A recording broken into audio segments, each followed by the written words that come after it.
इधर आएंगे? मनापासून बोलवलं की देव येतो म्हणतात. वारुळात बसून बसून याला कटाळा आला की माणसाची परीक्षा घ्यायला येतो बाहेर हा दगड.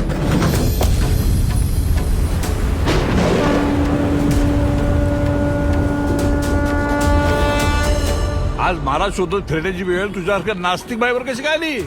माझ्या आस्तिक नवऱ्यामुळं. काय काल आमच्यात जरा वाद झालता तर तुमच्या देवळाला कुलूप लावून चावी सोबत घेऊन गेलाय तू. अरे बाप रे, इथे देऊळ बंदच का?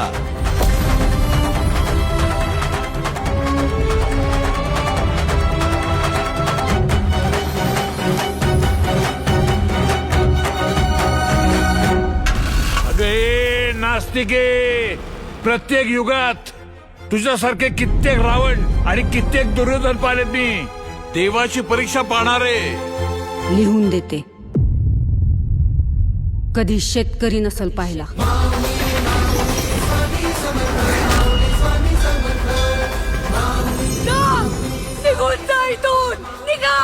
परीक्षेला बसवलंस तर तुम्हाला आता परीक्षा दिल्याशिवाय मी जाणार नाही. आता परीक्षा देवाची.